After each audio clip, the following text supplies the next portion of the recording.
Dans cette vidéo, je vais vous faire une courte présentation et description du cours qui va vous aider à faire cet oiseau. Mais également, je vous donne un extrait gratuit de ce cours qui est donc comme un tutoriel gratuit pour vous.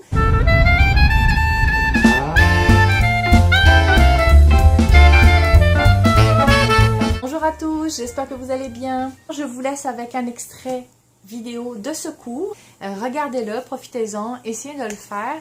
Et puis, si vous vous rendez compte que vous aimez ça, eh bien, n'hésitez pas à vous procurer le cours complet à partir de mon site web si vous me regardez sur YouTube.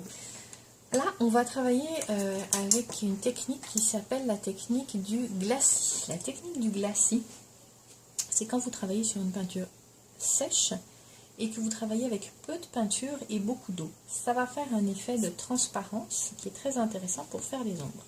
Là encore, si vous n'êtes pas sûr, entraînez-vous tout d'abord sur un papier. Je vais vous montrer, par exemple, pour les ombres, je vais prendre du noir et je vais mettre... Il y a beaucoup d'eau sur mon pinceau et je ne veux pas trop de noir. Donc, vous voyez, je l'étale un peu, comme ça.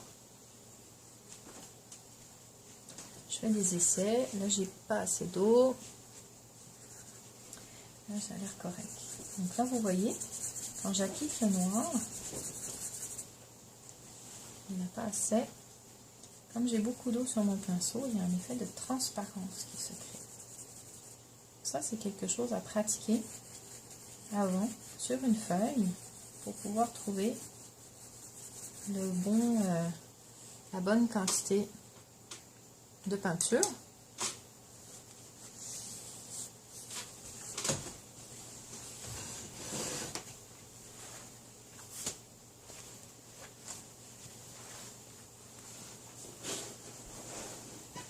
Donc là, une fois que vous avez compris comment ça fonctionne, vous voyez, en séchant, on voit par transparence la couleur en dessous.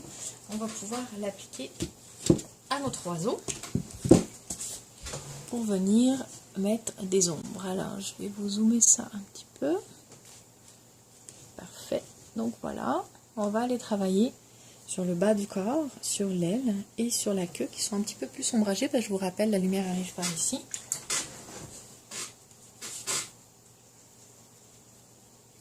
Alors c'est parti.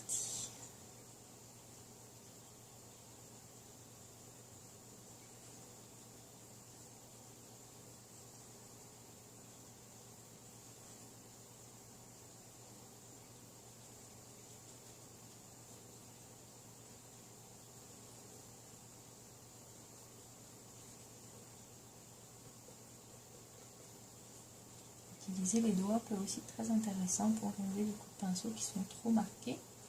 Moi, j'utilise très souvent mes doigts. Vous voyez, là, on a appliqué une ombre qui donne un bel arrondi au corps de l'oiseau. Un petit peu sur la queue. Un petit peu.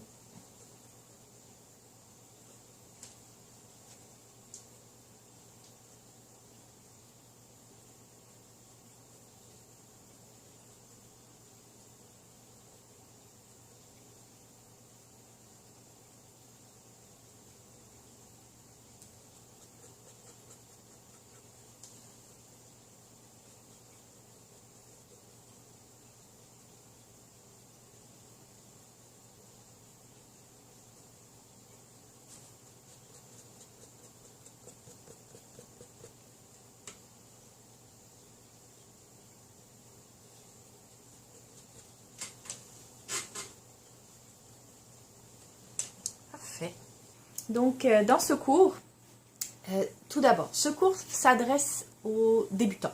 Mais si vous n'êtes pas complètement débutant, vous pouvez également faire avec grand plaisir cette toile, puisque moi j'ai eu beaucoup de plaisir à la faire.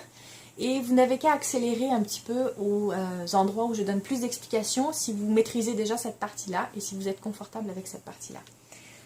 Je vous invite toutefois des fois à écouter un petit peu parce qu'il y a des choses, quand on est plus avancé, qu'on pense connaître et on découvre des nouvelles choses. On est en fait tout le temps débutant quelque part. Mais si vous êtes complètement débutant, je vais vous accompagner pas à pas, étape par étape pour faire cette toile.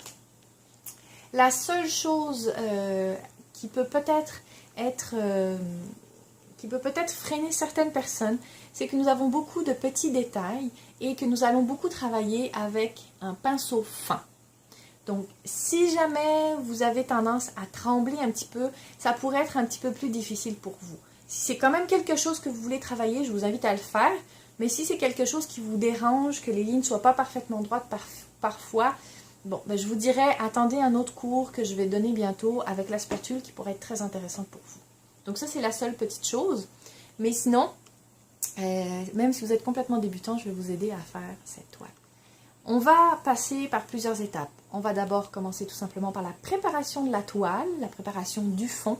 Je vais vous expliquer comment faire pour que votre toile soit bien apprêtée, pour que la peinture accroche bien dessus. Ensuite, je vais vous donner accès au patron que vous pourrez décalquer ou recopier comme vous le souhaitez ou avec un papier carbone. Et ensuite, étape par étape, nous allons voir comment faire les feuilles de houx, avec quelle couleur, quel pinceau, quelle technique, l'oiseau, comment trouver sa couleur, comment travailler l'œil, le bec. Nous allons ici voir aussi la technique du glacis, comment travailler l'ombre avec la transparence. Nous allons voir aussi comment faire pour faire différents flocons de différentes tailles pour que c'est l'air naturel. Donc tout ça, nous allons le voir ensemble dans ce cours-là. Et à la fin, nous allons bien sûr apposer la lumière aussi un petit peu partout. Et quand tout sera fini, je vous inviterai à vernir votre toile avec moi. N'oubliez pas de la signer et de mettre à l'endos d'après une œuvre de Lily Flore. Donc tout ça, c'est des choses qu'on va voir dans le cours. La description et les liens sont en dessous. Si vous me regardez sur YouTube, si vous regardez mon site web, vous êtes déjà dans la page de description. Et puis, n'hésitez pas à partager cette vidéo à des gens que vous savez qui pourraient être intéressés ou qui aimeraient commencer la peinture, ou bien à leur offrir le cours, carrément. Ça pourrait être un beau cadeau de Noël, c'est différent. Je vous laisse là-dessus et je vous dis bonne peinture. Bye bye!